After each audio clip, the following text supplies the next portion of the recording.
Fala galera, estamos começando mais um podcast aqui no Poliesportivo, né? O nosso podcast é o nome que nós damos ao nosso podcast, onde nós tratamos sobre diversos esportes aqui no Brasil, né? Esportes olímpicos e tudo mais. Antes de anunciar o pessoal que vai participar com a gente hoje, só passar nossas redes sociais rapidinho. Você pode nos seguir no Instagram, né? @portal poliesportivo, no facebook.com/poliesportivoportal e no Twitter, @poliesportivo. Como é de praxe aqui, né, no nosso podcast, a gente tem procurado trazer sempre um personagem especial, né, alguém ligado ao esporte, algum atleta, né, ou dirigente, pessoas que ajudam a tocar, né, os esportes olímpicos, a fazer acontecer. Já demos espaço ao vôlei, ao basquete, e hoje nós vamos dar um espaço especial para quem gosta de luta, né? Nós vamos falar sobre karatê. Nós sabemos que temos no Brasil um esporte, uma modalidade muito querida, né? Muito querida por todos. Então nós vamos dar um espaço para essa modalidade e temos um convidado especial. Antes de anunciar o nosso convidado, eu quero só dar uma boa noite aqui para o Rafael Coelho, que é o nosso editor de lutas aqui do Poliesportivo, que ele vai estar nos ajudando. Boa noite aí, Rafael. Boa noite, André, ao Bruno e ao entrevistado Douglas, né? Espero que nesse curto período de tempo a gente consiga esclarecer bastante, né, essa nova entrada, né, de uma modalidade no circuito olímpico e também tá falando bastante sobre a carreira, né, do Douglas, que notoriamente conhecido já no meio do karatê. Obrigado, Rafael. Só agradecer mais uma vez ao Bruno, né, que é costuma ser o nosso apresentador, hoje está mais uma vez ajudando a gente na edição. Eu quero agora anunciar o nosso convidado especial, um convidado ilustre que nós temos aqui, o Douglas Brose, né, o karateca Douglas Brose. Vou ler rapidamente o perfil dele aqui. 34 anos, ele é karateca, né, terceiro sargento do Exército, ele tem 1,68 m, 2 medalhas de ouro em mundial, 2 medalhas de prata, 2 medalhas de prata em Pan-Americano, 2 medalhas de bronze, fora outros títulos sul-americanos, pan-americanos, né, que dispensa apresentações. Douglas, muito obrigado por você nos receber, participar aqui com a gente. Seja bem-vindo, fique sempre à vontade. Bom, primeiro, boa noite a todos. Boa noite aí, Rafael, André, boa noite, Bruno. Então, um grande prazer poder falar um pouco mais dessa modalidade aí que eu tanto amo, que é o karatê, e dessa minha trajetória aí dentro do esporte, que eu já tenho aí praticamente 25 anos dentro da modalidade, e a gente trocar uma ideia aí bacana, como bons amantes do esporte que somos aqui. Tá certo, Douglas, obrigado. Como o Rafael já bem lembrou, o karatê pela primeira vez na história vai fazer parte das Olimpíadas, né, nas próximas Olimpíadas de Tóquio, né, que aconteceriam em 2020, mas foram infelizmente adiadas para 2021, infelizmente, né, porque acreditamos que era o mais prudente a ser feito. Douglas, antes de a gente entrar nos assuntos, só uma pergunta para a gente dar uma quebrada no gelo aqui. Muita gente considera você o melhor karateca da história, o melhor karateca brasileiro da história. Você concorda com isso ou você deixa para o pessoal analisar? Bom, eu acho que assim, eu deixo para o pessoal analisar. É que acho que eles olham muito a questão do currículo, né, e como o Brasil nunca teve uma expressão forte a nível mundial, então são poucos atletas no Brasil que têm medalha em mundial, nenhum é bicampeão mundial e nenhum tem 4 medalhas, né? Então talvez isso, por eu ter conseguido esse feito, né, de ter 4 medalhas, são poucos no mundo que tem até isso, né? 4 medalhas em mundial na mesma categoria, bicampeão mundial. Então acredito que por isso tem essa indicação de dos melhores, mas o karatê brasileiro tem ainda excelentes karatecas e acredito que eu contribuí um pouco aí para essa história do karatê do Brasil e a ideia é continuar contribuindo com isso. Tá certo. Vamos entrar agora no assunto Olimpíadas, né? Porque como o karatê nunca esteve presente nas Olimpíadas, então logicamente você nunca teve a oportunidade de disputar. E você está literalmente na luta aí, né, para conseguir uma vaga, né, Exatamente. Nas próximas Olimpíadas. Eu queria te perguntar uma coisa, né, o pessoal já conhece mais ou menos a história. Você está tentando conseguir uma vaga nas Olimpíadas numa categoria que não é a sua habitual, né, a categoria é um pouco acima, com lutadores mais pesados. Explica pra gente rapidamente assim, o motivo de você ter... A gente sabe que a questão do ranking, né, na sua categoria, teve que juntar com uma categoria acima. Como está sendo para você ter que disputar numa categoria com atletas mais pesados do que você está habituado? Exatamente isso. Quando o Karatê entrou para as Olimpíadas, nós temos 5 categorias originais, né? Que é o menos 60, menos 67, menos 75, menos 84 e acima. Então essas são as 5 categorias originais, que é o que a gente tem em campeonato mundial, pan-americano, Jogos Pan-Americanos. Quando o Karatê entrou para o circuito olímpico, foi aprovado para Tóquio, eles diminuíram essas categorias. Eles juntaram as 2 categorias mais leves, a menos 75 ficou a do meio, e as 2 categorias de cima eles juntaram e fizeram a mais de 75 quilos. Então acabou que o Karatê teve essa redução de categorias, né, na questão do comitê masculino, no comitê feminino também, que a luta feminina também tem essa redução. E acabou que quando iniciou o ranking, eu estava em primeiro do ranking mundial. Quando iniciou o ranking, no início do ranking olímpico, eu acabei de me lesionando.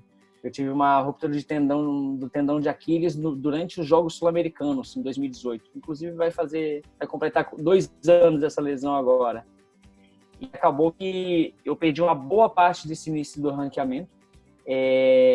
Então, eu não consegui mais pontuação, nem para conseguir alcançar um índice olímpico pelo ranqueamento olímpico, né?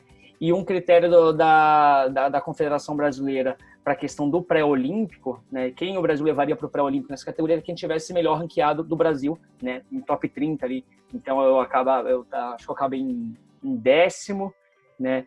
E ainda vão ter mais 2 competições aí desse ranking olímpico que foram transferidas para o próximo ano. Mas eu acabei em 10º, então acabou que eu tô fora, né? Porque tem um brasileiro que é o Vinícius, está melhor que eu nessa categoria, melhor ranqueado. Então eu, para não perder esse sonho que eu sempre tive, eu disputei uma seletiva nacional, né, porque aqui no Brasil, como não se tinha ainda nenhum atleta da categoria 75 nos top 30 do ranking olímpico, né, que foi um regulamento que a confederação criou, né, quem estivesse ali no top 30, beleza, já tinha vaga garantida para o pré-olímpico, que ia ser agora em junho, em Paris. Como não teve isso, eles abriram uma seletiva nacional, e aí eu fui para essa seletiva nacional uma semana antes da etapa de Dubai, que aí eu competi na categoria em Dubai até 60 quilos, só que uma semana antes eu competi essa seletiva até 75 quilos. Né? E aí eu fui campeão dessa seletiva e garanti a minha vaga para disputar o pré-olímpico, que seria em junho, né? Junho de 2020, mas com o adiamento dos Jogos Olímpicos para 2021, esse pré-olímpico pulou para junho de 2021. Então, não tive a única experiência que eu tive lutando com atletas mais pesados que eu já tinha eram quando eu lutava. Eu sempre fui um atleta que eu lutei o comitê por equipe. No comitê por equipe não tem peso, né? Existe ali uma ordem técnica. Quem caiu um, depende de peso e altura. E a categoria absoluta, eu nunca fui US Open. Na categoria 60, eu fui campeão no absoluto. No absoluto é sem peso. Então, lutei com atletas de 75, de 80, de 100 quilos. Então, tive essas experiências. E durante a seletiva também, que eu tive a experiência de lutar com alguns atletas mais pesados. Mas depois disso, quando eu tinha aí, até conseguir essa vaga para o pré-olímpico, até o pré-olímpico, né? Da seletiva nacional até o pré-olímpico, teria ali um gap de 2 meses, mais ou menos. Que era quando eu começaria a fazer uma adaptação para essa nova categoria. Mas acabou que as Olimpíadas foram adiadas e acabou que eu não consegui competir em nenhuma, né, competição. Eu tinha uma competição praticamente em mente, que seria o US Open, né? Então, esse US Open seria aí, acho que um mês antes do pré-olímpico, e aí eu iria nesse US Open já competir nessa categoria 65 para dar uma testada, para ter um pouco mais de experiência, mas acabou que com esse adiamento dos Jogos Olímpicos acabou quebrando a programação, não minha, né, mas de todos os atletas no mundo, acabou dando aí uma bagunçada em tudo isso. Legal. Rafael, com você, alguma pergunta sobre esse assunto? Oh, com certeza. Primeiro, boa noite para o Douglas, né? Gostaria de estar perguntando para ele em relação a, também continuando, né, nessa subida de peso que você fez, como mudou a sua preparação física, que você sempre foi conhecido por estar disputando na categoria até 60 quilos, né? e nesse momento você vai disputar até 75, isso é um ganho de peso, né, considerável. E como que muda em relação ao seu preparo físico e como que você tem se adaptado para estar ganhando peso sem perder a sua agilidade, a sua explosão, que são características muito definitivas, né, para você estar tendo um bom desempenho no karatê. Quais atividades você tem focado um pouco mais, né? E em relação também à dieta, né? Como que funciona a dieta para você estar ganhando bastante peso sem estar perdendo as suas principais características? Legal. Bom, como eu disse, com esse adiamento não dos Jogos Olímpicos e não só dos Jogos Olímpicos, desse calendário ele bagunçou muita coisa, né? A minha ideia de disputar essa categoria até 75 quilos seria somente para o pré-olímpico e para conseguir uma vaga para as Olimpíadas e acabou. A minha categoria original é a menos 60 quilos, então seria só para essas duas competições. Se eu tivesse que fazer uma competição ou outra de adaptação, eu faria, né? Até porque eu tinha um espaço curto, né, de 1 mês, 2 meses ali, né? Do pré-olímpico até da seletiva nacional até o pré-olímpico, né? 2, 3 meses. Então, o que aconteceu?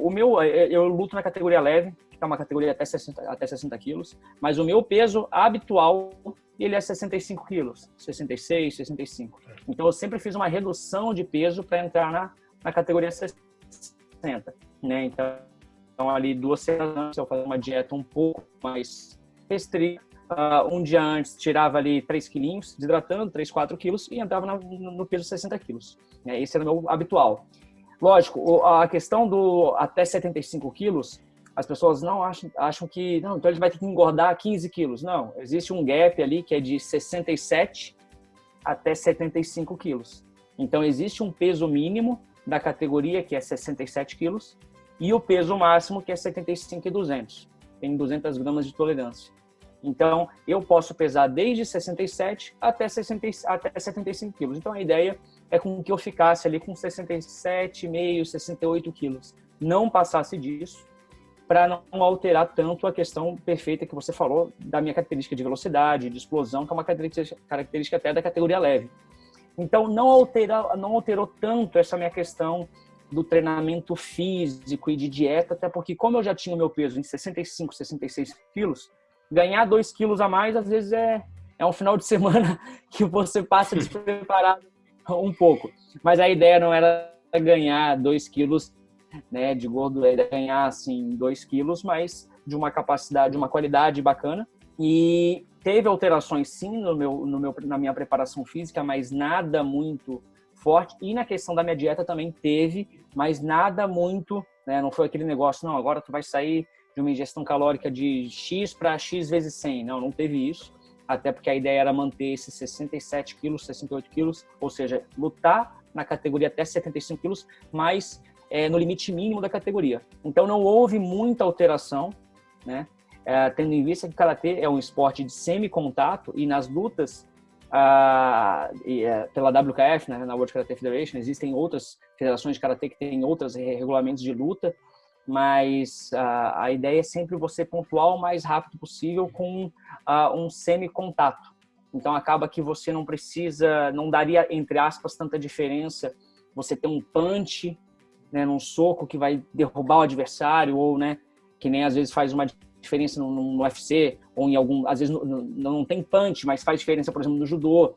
No judô faz diferença você lutar no limite mínimo da categoria ou no limite máximo ali, porque tem 2, 3 quilos a mais que o cara vai ter que puxar, né? Então, como no karatê não tem isso, acaba que não faz tanta diferença, né, essa questão de estar com 75 quilos. E a gente sabe que o ganho de peso com qualidade, para eu ganhar 7, 8 quilos com qualidade, é uma coisa que demoram anos, né, para você conseguir ganhar isso com qualidade, ou pode demorar muito menos com o uso de doping, que é o que acontece às vezes, muitas vezes. E no nosso caso, a gente luta completamente contra isso, contra a utilização de qualquer produto e qualquer coisa que vá contra os princípios olímpicos. Então, a ideia é ficar nesse limite mínimo. E acabou que eu não consegui testar muito, até porque não teve competições. Acabaram, como eu comentei, né? Acabou as competições. Por esse ano, praticamente, não devem ter mais nenhuma competição. E agora a grande decisão que a gente está fazendo com a minha equipe técnica e física e nutricional iniciou ano que vem, iniciaram as competições, se eu vou iniciar lutando no 60 ou se eu vou iniciar fazendo uma ou outra competição na 75 para testar e preparar, né, para um pré-olímpico e para os Jogos Olímpicos, tendo em vista que são coisas distintas, né? Eu disputar uma etapa de Liga Mundial e para manter o meu ranqueamento mundial, ele tem que ser todo no 60. Só a questão do pré-olímpico que foi algo, né? O pré-olímpico, na verdade, é uma competição à parte. É uma competição aberta ao mundo inteiro, onde você não precisa ter ranqueamento nenhum. Qualquer país pode escrever um atleta por categoria. Então, acabou que deu essa confusão muito grande aí no calendário dos atletas, inclusive na minha, porque como eu estava aí para disputar uma competição no pré-olímpico 75, e pós essa competição já teríamos aí em novembro, outubro, já teria o Campeonato Mundial, e esse Campeonato Mundial já ia fazer no menos 60, então acabou que bagunçou tudo. A gente está esperando agora o calendário para realmente conseguir reorganizar todas essas ideias, mas a ideia principal aqui é que eu vou ficar com aquele peso mínimo da categoria 75, que dali uns 67, 68 quilos, se eu tiver que baixar para 60, eu programo as competições que eu vou fazer 60, eu aperto a minha dieta junto com os profissionais para chegar na categoria 60 e volta normalmente depois para um peso de 67, 68, caso precise competir algo nessa categoria 75 como preparação para o pré-olímpico. Perfeito.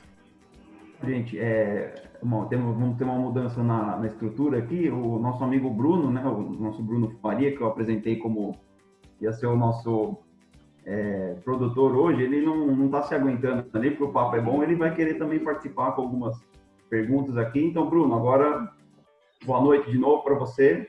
Está liberado para você fazer pergunta para o nosso... Vou te falar, os caras estão querendo me derrubar. Eu comecei com isso tudo aqui, falei que eu ia ajudar na entrevista e nem me apresentam. Mas tudo bem, boa noite para todo mundo, muito prazer receber o Douglas por aqui.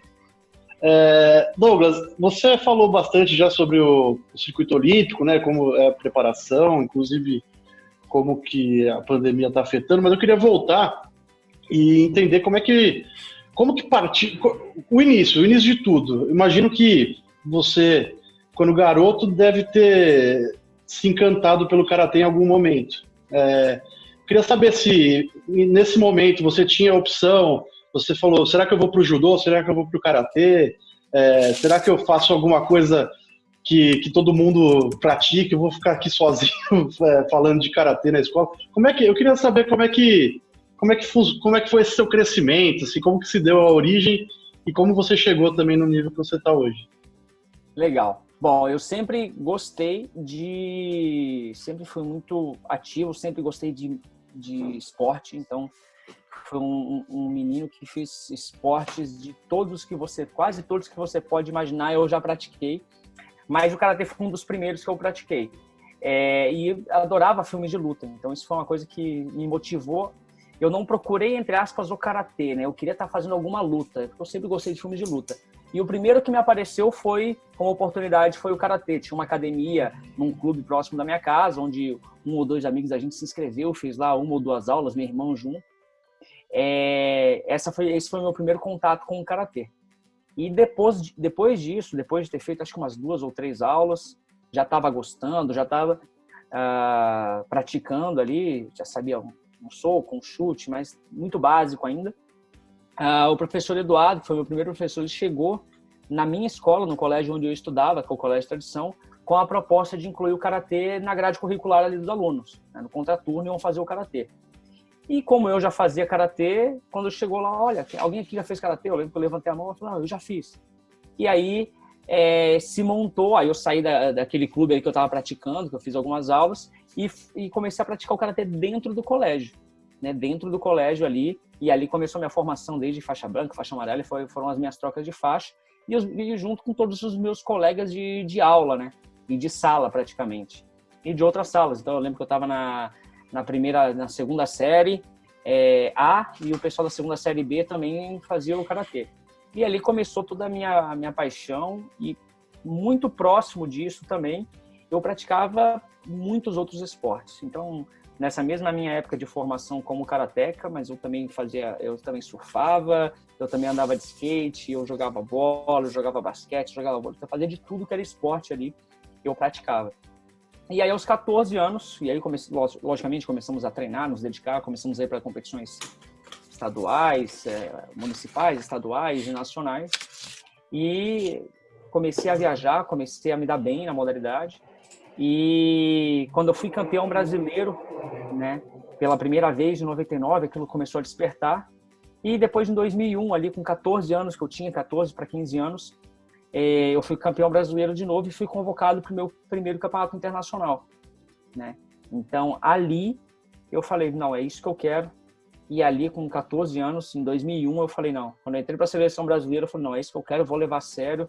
E até tem uns vídeos meus ali, quando eu ganhei esse brasileiro, dizendo, não, eu quero ser campeão pan-americano, mundial e campeão olímpico, né? Tem uns vídeos meus dizendo isso com praticamente 14, 15 anos.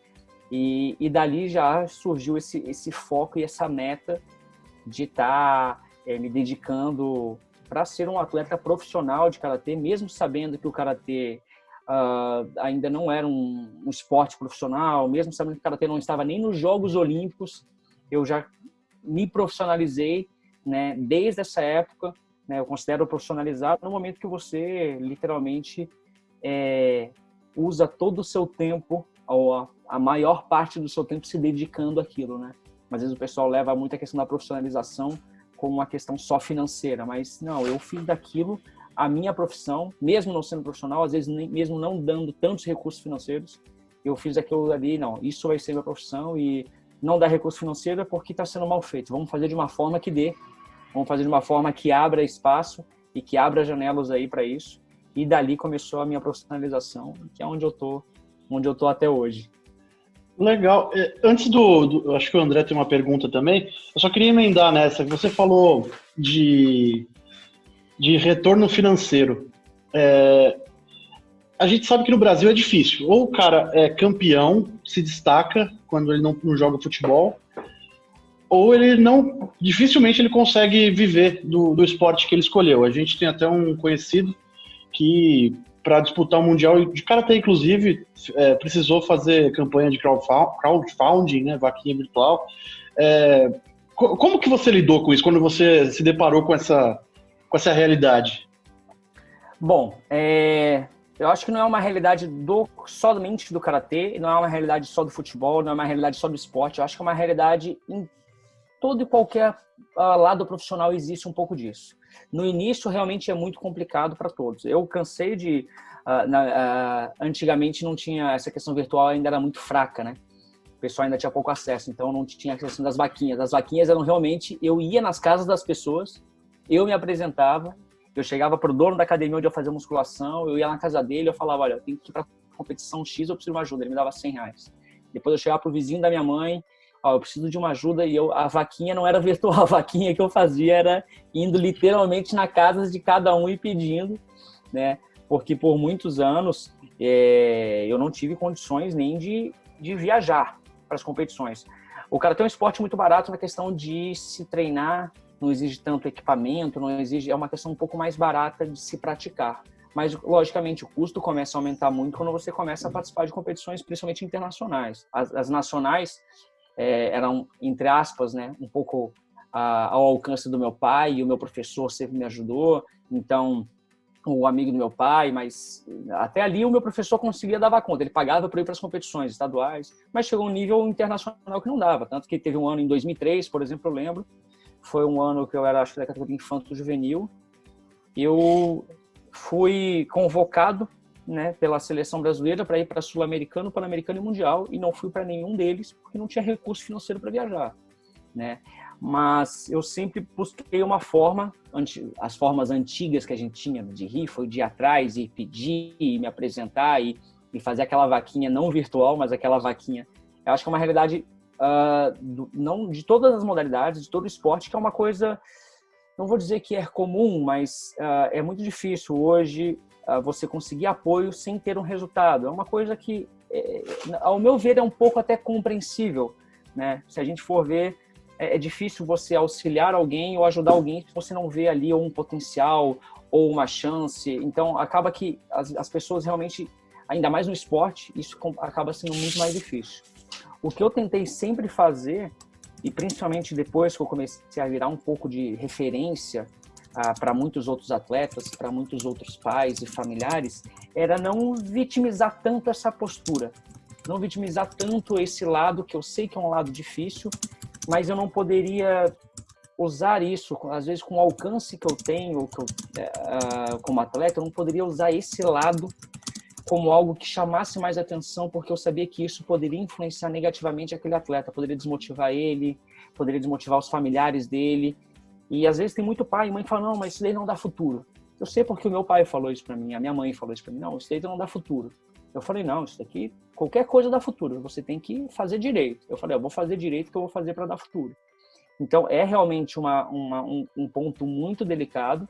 E essa questão de apoio dentro do esporte, eu sempre disse, olha, o esporte, às vezes ele não te dá aquele recurso financeiro no momento, né, da troca do seu trabalho pelo dinheiro, mas ele te abre muitas portas.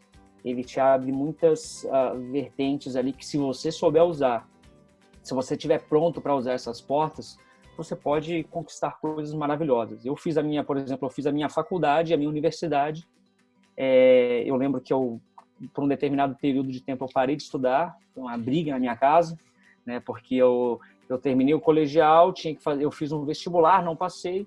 Aí eu falei para minha mãe, não, eu vou parar de estudar, de fazer cursinho e tal, esses 2 anos que eu vou me dedicar 3 anos, que eu vou me dedicar só a treinamento e competição. E depois disso vai ver o resultado. Olha, uma briga. Mas depois disso, eu recebi uma ligação da universidade. Olha, a gente quer uma bolsa sua. Foi na época dos Jogos Pan-Americanos de 2007, que foi no Rio. Eu classifiquei para os Jogos Pan-Americanos. E a faculdade, a gente viu que tinha feito aqui um contato com a universidade para ver se a gente tinha bolsa e tal. Agora a gente aceitou, a gente quer você aqui estudando com a gente. E eu me formei profissionalmente por essa janela que abriu. Não foi naquele momento que eu quis, né? Mas me abriu uma janela que depois abriram outras coisas. Então, eu acho que é importante a gente também sempre olhar esse lado, que o esporte pode abrir outras portas e a gente tem que estar atento para isso, que eu acho que é uma grande diferença hoje para os atletas, mas é uma realidade realmente muito difícil no esporte que não é nenhum futebol, mas mesmo, e você sabe melhor que é o mesmo futebol, é só 1% que tem, né, às vezes até menos que isso, que vão ter grandes salários, que vão ter... os outros eu conheço, eu fui em muitos centros de treinamentos que eu via a molecada lá, da mesma forma que eu, enquanto eu estava embaixo do alojamento em Ibirapuera, dormindo no chão para treinar karatê no outro dia, eles estavam lá para jogar bola no outro dia, para ver se conseguiam, né, uma vaga no time tal, ou conseguiam um olheiro que pegasse os caras. Então, eu acho que é algo natural, é uma fase muito complicada, mas é uma fase que eu acho que a gente cria muita resiliência e aí a gente começa a ver novas oportunidades aí dentro do esporte. Temos nosso tempo, temos pouco tempo, mas ainda dá tempo de fazer mais algumas perguntas. O Rafael, eu sei que está babando para fazer pergunta para o Douglas. Rafael, toca o barco aí. Ô Douglas, e até perguntar, né, a sua opinião em relação ao karatê e abordar outros esportes de combate, que durante essa pandemia aí, basicamente todos os esportes, né, deram uma parada, e nessas últimas semanas nós tivemos a retomada do UFC, de alguns torneios de MMA, e falando especificamente do esporte que eu pratico, o jiu-jitsu, algumas competições também, né, foram retomadas, mas mais focado nas competições de lutas casadas, né, onde eles estão tomando os devidos cuidados, né, são eventos sem plateia, são eventos com 5, 6 lutas casadas, fazendo os testes, né, pro Covid, esse tipo de coisa, e ainda não retornaram aquelas competições com 5, 6 categorias, todo mundo dentro de um ginásio, né. Eu queria saber qual a sua opinião, né, sobre o retorno do karatê, né? Eles já têm algumas datas estipuladas para o ano que vem, e gostaria de saber se você acredita que ainda esse ano nós podemos ter uma retomada, né, das competições de karatê, e se você acha que o karatê poderia ir por essa vertente, né, de lutas casadas, mas uma adaptação ao momento que nós estamos passando, né? Legal. O que tem acontecido muito no karatê são competições de kata.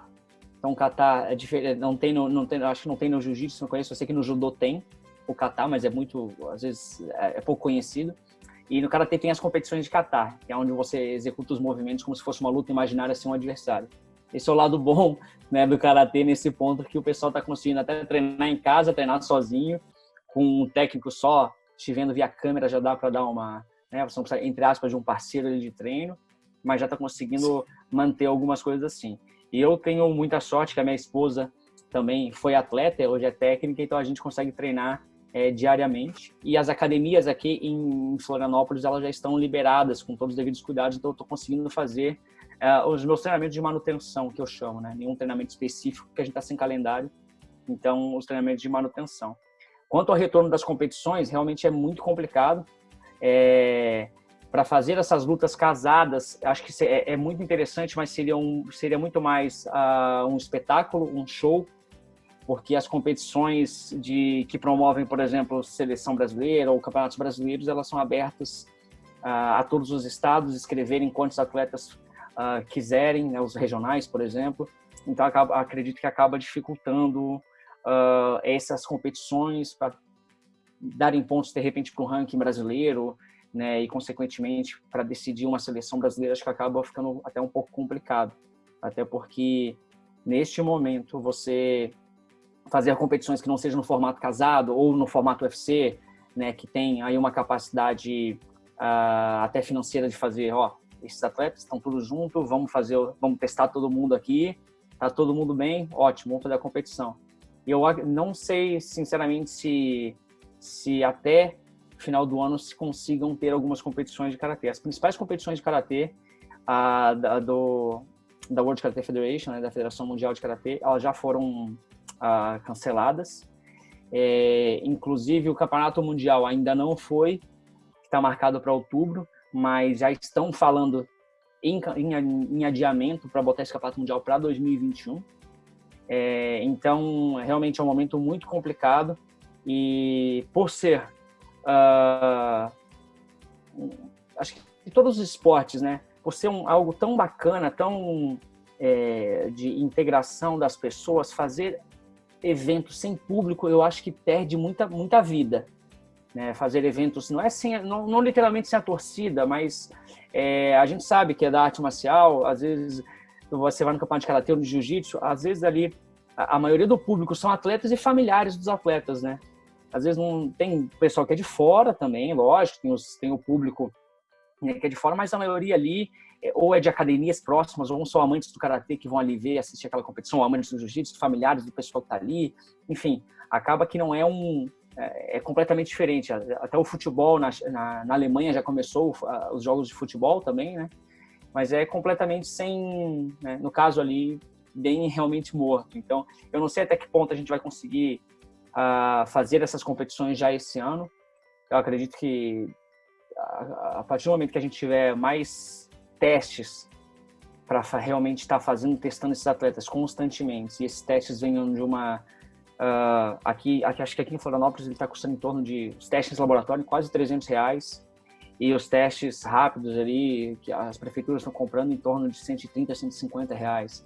Então imagina se você tiver que fazer um por dia em vários atletas, é difícil até conseguir, a não ser que tenha um investimento privado muito alto, como é um UFC da vida, que realmente tem essa condição de estar fazendo teste em todo mundo, ou as lutas casadas de GIL, né, que uma federação, uma entidade consegue investir nisso. Mas imagina uma competição de karatê, o último brasileiro nós tivemos 2.500 atletas. Como testar esses 2.500 atletas sem contar o público, né? Então realmente é bem complicado.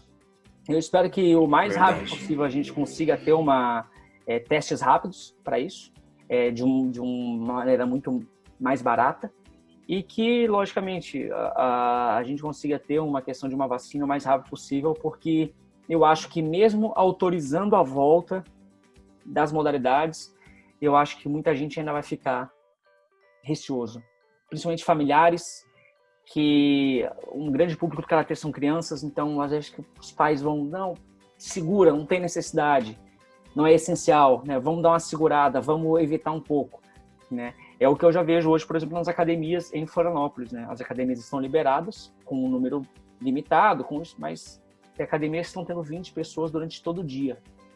Ainda é muito poucas pessoas, ainda estão muito receosas. Então, acho que vai faltar o pessoal pegar um pouco mais de confiança e a gente conseguir dar uma estabilizada para que a gente consiga aí, com segurança, estar fazendo todos esses eventos e dando literalmente seguimento aí à vida esportiva e competitiva. Douglas, falando do Karatê como esporte olímpico, agora, muita gente tem essa curiosidade, essa dúvida, por que até hoje o Karatê nunca fez parte dos Jogos Olímpicos, por que agora? E também me parece, pelo que eu andei lendo, posso estar errado, você me corrige, parece que para as Olimpíadas de 2024 de Paris, parece que já está decidido que não haverá o Karatê novamente. Então, o que acontece nesses bastidores aí do mundo do Karatê? Vamos lá, pergunta complexa. O porquê que o Karatê não está realmente muito complicado, né? Simplificando, são aspectos políticos. São literalmente aspectos políticos. São muitos esportes querendo entrar, poucos esportes, nenhum esporte quer sair. Então, nós já batemos na trave aí durante 4 ou 5 vezes. O Karatê bateu na trave para entrar nas Olimpíadas, mas sempre nas decisões finais, sempre faltava alguma coisa, e se faltar alguma coisa, geralmente entra em questões políticas. É uma coisa que, infelizmente, nós temos todos os pré-requisitos de... muita gente comenta, não, mas o problema é que tem tantas federações, o problema é que tem muita divergência de federação, o problema é que... Não, a nossa federação, a World Karate Federation, é muito bem estruturada, tem representação em todos os continentes, ele é muito forte. Realmente é uma questão muito política, né? E é um meio que o Karatê, como esporte, ao meu ver, né? O Karatê como esporte de competição e como esporte já mais profissional, ele é muito jovem ainda, né? Então, não vou nem falar no mundo e na Europa, eles têm muito mais tempo na nossa frente, né? Então, algumas competições no Brasil, até 90 e poucos, até 2000 e pouco, nós competimos Karatê, que é esporte de movimentar, de socar, de chutar, de derrubar sem tatame. Eu cansei de lutar no taco, no cimento da quadra. Eu lutei no cimento da quadra milhares de vezes, onde você derrubava o cara caía de costas no chão e tu socava a cabeça dele e ele estava no chão no cimento. Era assim, não tinha nem tatame. Então, na Europa já tinha isso, já estava. Então, talvez o esporte seja um pouco novo ainda em vários aspectos. Não só de competição, não só de treinamento, mas também em questões organizacionais e em questões políticas. E eu acho que esse é um primeiro ponto. O segundo, o Karatê, como eu disse, várias vezes bateu na trave. Em 2013, quando quiseram tirar o wrestling e depois devolver o wrestling, o Karatê ficou ali para entrar. Depois, quando teve as decisões de quais esportes entrariam para os Jogos Olímpicos do Rio de 2016, que entrou o golfe e o rugby, o Karatê ficou em terceiro colocado, quando tiveram aquela decisão do COI. Então, entrou o golfe, entrou o rugby, o Karatê ficou em terceiro, não entrou. E aí acabou não entrando para os Jogos Olímpicos de 2016 no Rio. Mas, em 2016, que teve a votação, né, dos esportes que entrariam, né, para 2020 como esportes adicionais, né? Entendam bem que há uma diferença entre os esportes da linha definitiva dos Jogos Olímpicos e os esportes adicionais. Esses esportes adicionais foi a primeira vez que aconteceu isso, que o Comitê Olímpico japonês, junto com o Comitê Organizador do Japão, eles indicaram esportes adicionais. Eles falaram, olha, a gente queria ter aqui, como a edição é nossa, né, como o jogo de futebol é de todo mundo, mas a bola é minha, né, digamos assim, o cara que, né, a bola, tá jogando bola, mas a bola é minha. Então, como o campeonato vai ser aqui, como os Jogos Olímpicos vão ser aqui, nós gostaríamos de propor aí esportes para essa edição, né? Não é, muita gente confunde, não, é só apresentação, não, é valer medalha, tudo, só que para essa edição. E aí o Comitê Olímpico Internacional, o Comitê Organizador de Tóquio, ele inicialmente propôs Karatê, propôs o beisebol, depois as outras federações descobriram e começou, aí fez uma lista de 8 esportes, depois dessa lista de 8 esportes se reduziu para 5, e aí tava aquela briga, aquela dúvida, desses 5, qual que vai entrar, né? Então tava ali na briga, tava o karatê, tava o skate, tava o surf, tava o beisebol, o softball e a escalada, né? Pô, qual desses que vai entrar? E a reunião do COI ia ser aqui dia 3 de agosto de 2016 no Rio de Janeiro, antes de começar os Jogos Olímpicos. E aí naquela briga de qual esporte entrar, né? Aquela política, não, vamos, cada federação puxando pro seu lado, teve uma reunião do Comitê Olímpico Internacional junto ao Comitê Organizador e falou, olha, se a gente votar nesses esportes, nós vamos votar em forma de pacote. Ou seja, ou entra todo mundo, ou não entra ninguém. Ou entram 5 esportes, ou não entra ninguém. Aí foi ótimo, porque aí todo mundo começou a puxar corda junto. Né? Não estava mais um puxando para um lado, outro puxando para o outro, o karatê puxando sardinha para o karatê, o surf puxando sardinha para o surf. Começou a puxar todo mundo para o mesmo lado. E aí, em 2016, nós tivemos essa aprovação, né, do karatê, junto com mais outros 4 esportes, né, que é o surf, o beisebol, o softball, o beisebol, o beisebol falei, e a escalada, né, e o karatê, o quinto esporte. Teve ali essa inclusão desses esportes adicionais para esses Jogos Olímpicos de Tóquio. Muito bem, seria somente para os Jogos Olímpicos de Tóquio e não teria mais o karatê para os próximos Jogos Olímpicos, a não ser que o comitê organizador dos Jogos Olímpicos deste país, daquela edição, que seria em 2024, ou seja, o comitê organizador de Paris, ele refizesse essa proposta, né? Porque, se abriu para o Japão colocar esportes adicionais, Paris também quis. E Paris fez essa proposta de incluir esportes adicionais e incluiu o surf, incluiu o skate, incluiu a escalada e o breaking dance. E não sugeriu o karatê. Então acabou que vai para Paris. Logicamente ainda vão ter as votações, em teoria, né? Nós teríamos as votações agora do Comitê Olímpico Internacional, se eles aceitariam esse pacote para Paris. Só que esse pacote que Paris propôs, desses esportes adicionais, não tem o karatê. Mais uma vez, foi proposto o skate, o surf, a escalada e o breaking dance. Então, o breaking dance, que é a dança de rua, entraria como esporte olímpico, né? Porque teve uma boa aceitação nos Jogos Olímpicos da Juventude em 2019, em Buenos Aires teve uma boa aceitação. Então, eles incluiriam esse esporte para 2024. Então, o karatê ficaria de fora. A princípio, até o momento, está de fora.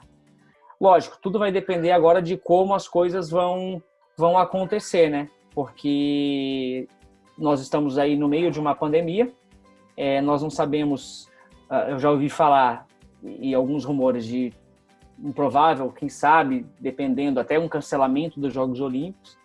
Então a gente está esperando realmente essa confirmação. A princípio está postergado, não tem nenhum dado ainda de cancelamento, né? Só essa postergação, mas quem sabe isso sensibilize um pouco mais, porque o karatê estava brigando com Paris 2024 para incluir o karatê. Quem sabe isso sensibilize um pouco mais o comitê organizador de Paris para com que inclua o karatê também para 2024, né? Essa é a nossa, acredito que seja a nossa esperança, a minha esperança, que talvez todo esse ia ser a primeira entrada do karatê. E aí acontecer tudo isso e tudo bem, os Jogos Olímpicos acontecendo ano que vem, mas perdeu muito brilho, perdeu muita coisa, quem sabe isso seja um ponto aí a ser, ao Comitê Organizador de Paris ser sensível e falar, não, vamos deixar o karatê também para 2024. Né?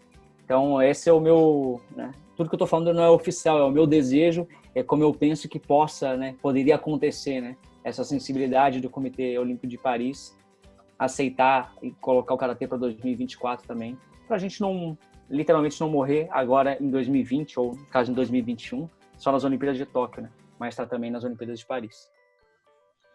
Bruno, mais alguma? Manda bala. Tenho uma.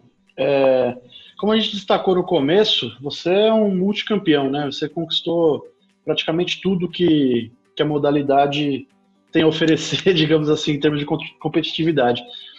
Se a gente levar em consideração que, né, talvez o ciclo olímpico do karatê como modalidade se restrinja a Tóquio, você vai olhar para trás na sua carreira e vai falar, faltou alguma coisa? Ou você acha que não? E mais, quais seriam os próximos passos da sua carreira? Você já pensou nisso? Já que você já até comentou que você tem formação universitária graças à bolsa que você conquistou, né? Então, eu acho que o pessoal fica curioso nesse sentido também. Bom, sempre vai ter algo que eu vou... Nesse ponto eu sou muito chato, né? Sempre vai ter algo que eu vou olhar para trás e vou, pô, podia ter feito mais isso, podia ter feito mais aquilo. Acho que sempre tem algo que a gente poderia ter feito mais, né? Muitas competições que eu perdi no detalhe, que eu poderia hoje ser... Por exemplo, hoje eu poderia ser tricampeão mundial, eu deixei de ser tricampeão mundial por 3, 4 segundos. Então, de vacilo na hora da luta. Então, imagina, são coisas que se eu tivesse que, né, se eu voltasse e falasse, pô, poderia ter isso a mais. Lógico, sempre tem coisa a mais. E estar nos Jogos Olímpicos e aproveitar esse momento do Karatê é algo fundamental. Tendo visto que na minha trajetória, como você comentou, né, eu conquistei praticamente, eu ganhei todas as competições dentro do ciclo do Karatê que existem, desde Campeonato Sul-Americano, Jogos Sul-Americanos, Campeonato Pan-Americano, Jogos Pan-Americanos, Jogos Mundiais, Campeonato Mundial. Né? O único campeonato que faltaria seria Ligas Mundiais já várias. O único campeonato que faltaria literalmente são os Jogos Olímpicos. Né?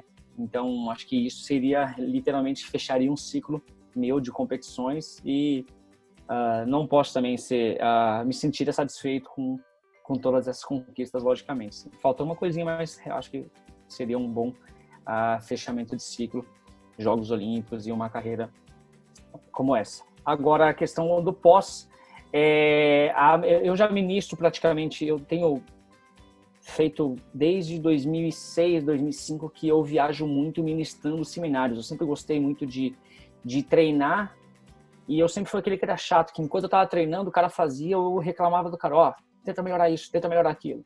Acho que isso me criou acho que foi uma forma até de eu me autocorrigir, eu corrigindo os outros, né? Eu ia corrigindo os outros e me autocorrigindo, e até hoje assim.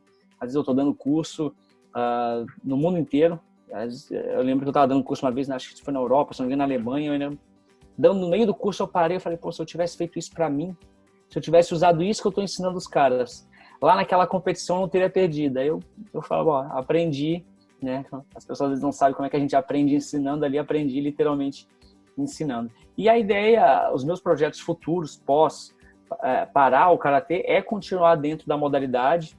Ainda não sei exatamente em que setor, mas eu sempre gostei muito desde a parte organizacional do Karatê e da parte técnica também, tanto que eu ministro seminários, mas eu acho que muita gente me cobra, pô, tu não vai ter o teu lugar que tu vai dar treino, tu não vai ter o teu lugar que tu vai ensinar, tu não vai ter o teu dojo, muita gente me cobra isso.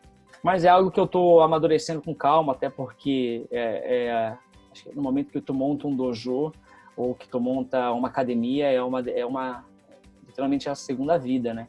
Você tem que estar ali 24 horas por dia, tem que estar dando atenção para aquilo, para que as coisas, para que principalmente o fundamento do Karatê ele não desvirtue, né? Porque a parte da competição é uma parte muito pequena do Karatê, mas que os fundamentos, né, da arte marcial do Karatê eles sejam bem difundidos, porque isso que realmente faz diferença na formação de uma pessoa. Não é se ela ganhou uma medalha ou não, mas se ela entendeu os princípios do Karatê ali, ela consegue usar isso como uma forma de vida para ela. Então essa é a ideia no pós, mas ainda tudo muito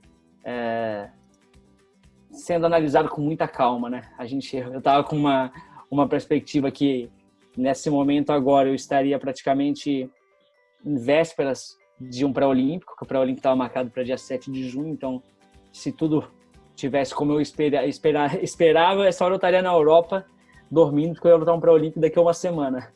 Então, só que tudo mudou, a gente está em casa, parado, enfornado, literalmente. Então eu tenho planejado as coisas, mas também com muita cautela, porque eu não sei como é que as coisas vão andar daqui para frente exatamente. Rafael, manda bala, mais uma pergunta.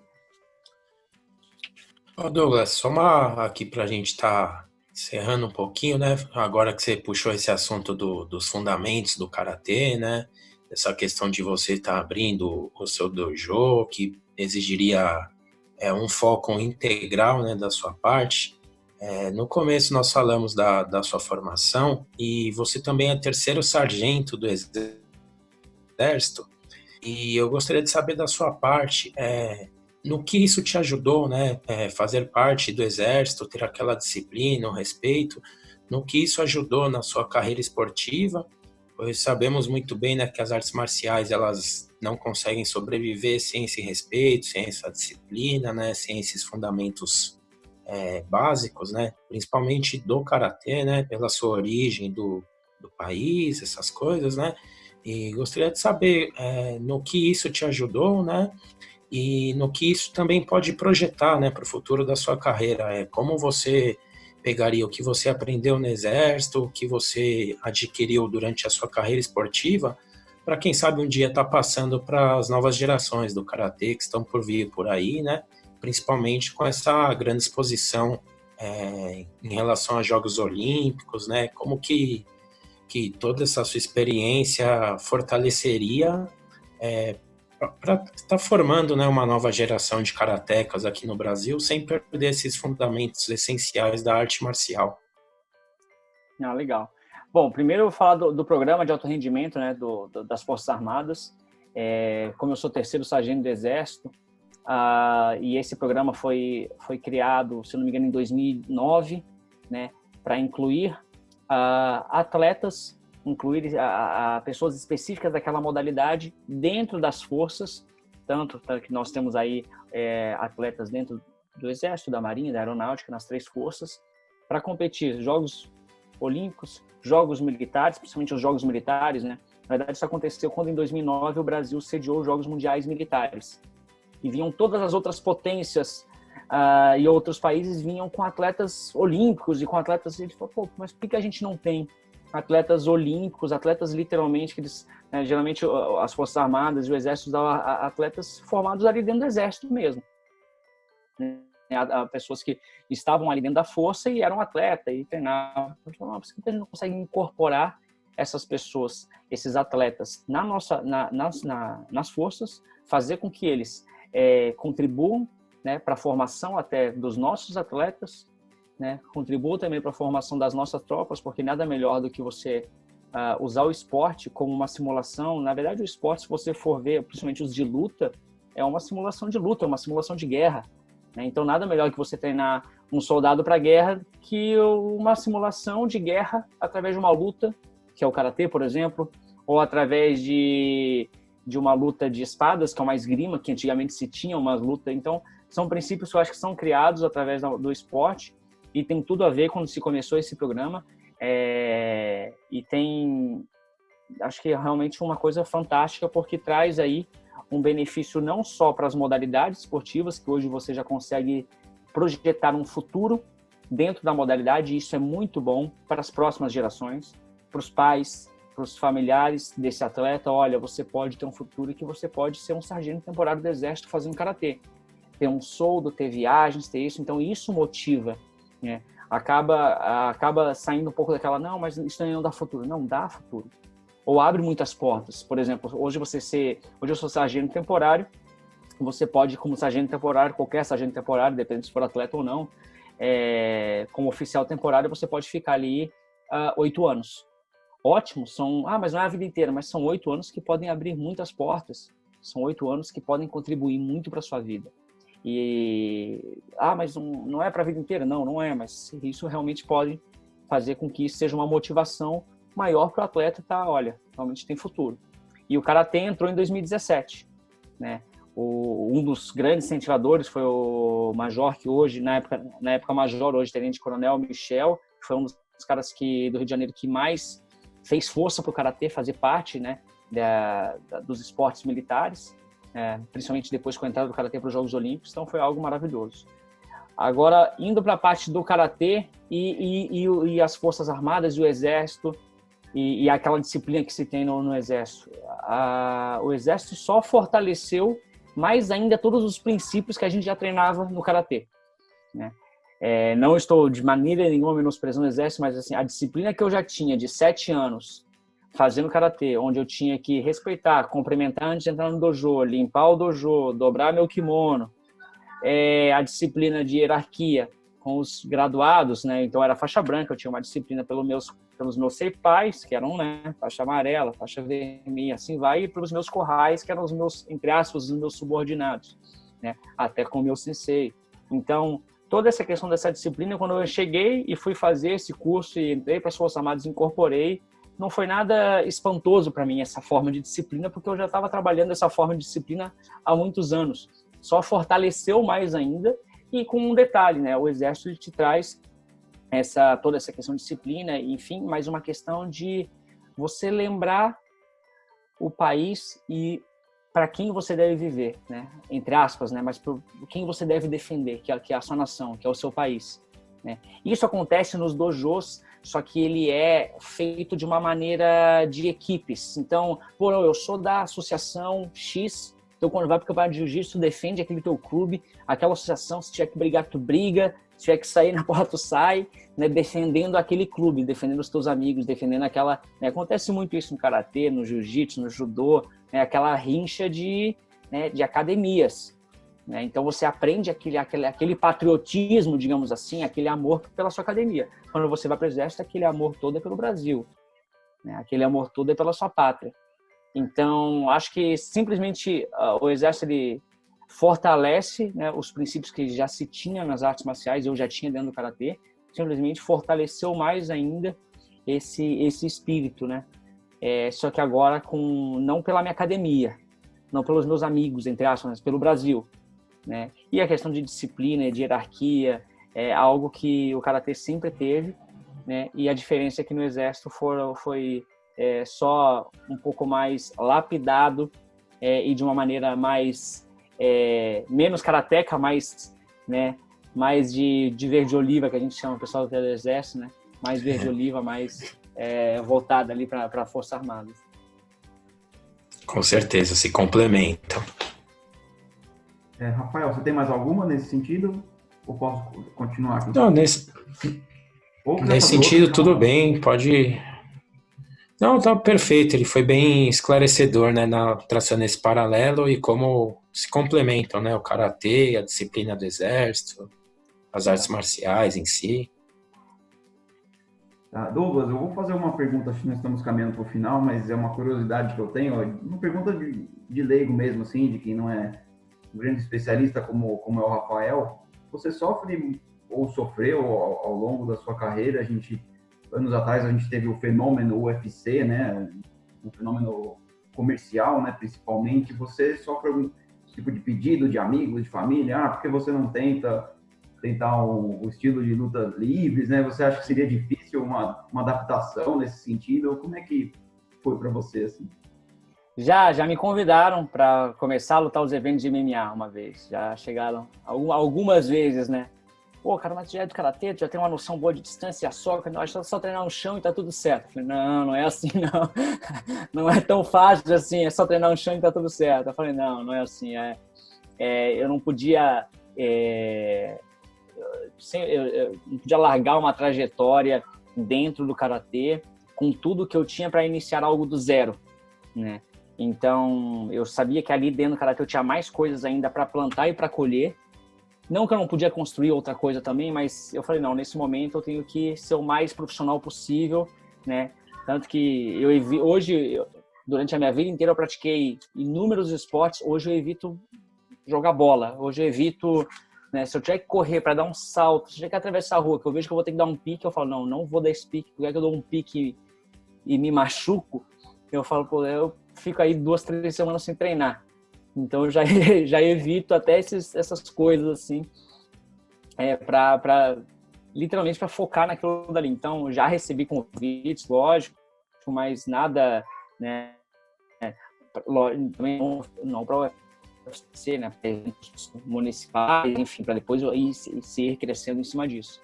Eu falei, não, eu já tenho uma história dentro do karatê.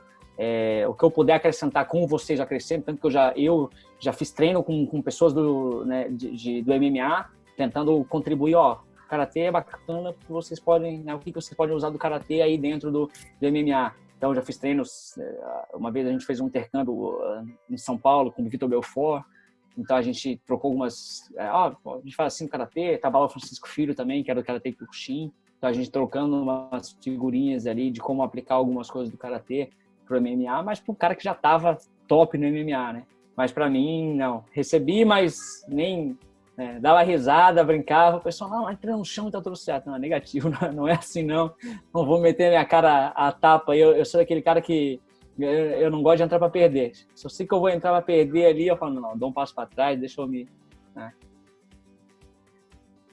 eu treinar mais, como era, entre aspas, não era tão simples assim, deixa eu continuar me especializando e plantando para colher mais dentro do karatê. E a minha ideia é que eu consiga transmitir isso para muito mais outros karatecas. Assim. Maravilha. Pessoal, infelizmente estamos chegando ao final. O papo estava muito bom por nós, a gente ficava aqui por muito mais tempo. Antes de dar o espaço final aqui para o Douglas, que acrescentou demais aqui ao nosso papo, eu vou me despedir dos meus amigos, o Rafael, nosso editor de lutas aqui do Poliesportivo. Rafael, obrigado por você ter participado, por você ter acrescentado bastante aqui na discussão e até qualquer hora aí. Eu que agradeço ao André, ao Bruno, né, pelo convite e principalmente agradecer ao Douglas, né, que foi tão esclarecedor aí, tirou um tempo bem grande, né, para estar conversando com a gente, né, e deixar aqui, né, o meu agradecimento mesmo para vocês. Bacana. Bruno, nosso editor, /comentarista, /apresentador, obrigado aí pela força, pela parceria de sempre. Pelo menos na hora de despedir você lembrou de mim, né? Obrigado. Não, sem drama. Douglas, obrigado pela sua entrevista. É sempre bom receber um cara que viveu o esporte tão intensamente, né? Que vive ainda e que também é muito vencedor. Eu queria que o André vai abrir a palavra para você de novo daqui a pouco. Aproveita esse espaço final para falar das empresas que te apoiam, né, do governo, que eu acho que o Poliesportivo nasceu com esse intuito também, já que o esporte precisa de visibilidade para dar retorno, quem investe merece ser lembrado, né? E é isso. Até a próxima. Maravilha, obrigado aí, André, obrigado, Rafael, obrigado, Bruno. Foi uma oportunidade muito bacana aí de trocar essas figurinhas com vocês, falar um pouco mais, não do Douglas, mas do Karatê. O principal aí é a modalidade, a arte marcial, que é uma arte marcial que não só traz medalhas, mas assim como as outras artes marciais também, ela forma o caráter, ela forja uma pessoa, que é o principal. A medalha e o diploma, a medalha... Eu tenho medalha, se abrir a gaveta aqui, ó, eu abro minhas gavetas, eu acho medalha. Ó, eu abro a gaveta do meu lado aqui, ó. Eu abro a gaveta, sai uma medalha. Olha aí sai um crachá. Então, isso daqui vai ficar em gaveta, né? Agora o resto, que é o que a gente aprende realmente com a arte marcial, fica pro resto da vida.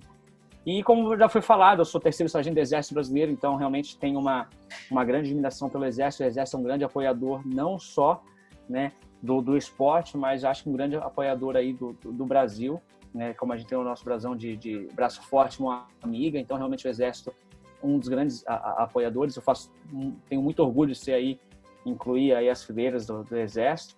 E alguns outros grandes apoiadores também, a Minovital da Ginomoto, que foi uma parceria que a gente começou ano passado, através de suplementação alimentar, e uma equipe que está 100% ali pronta para te atender e para te ajudar. A própria academia que hoje me disponibiliza para que eu treine, que é a Academia Natatório.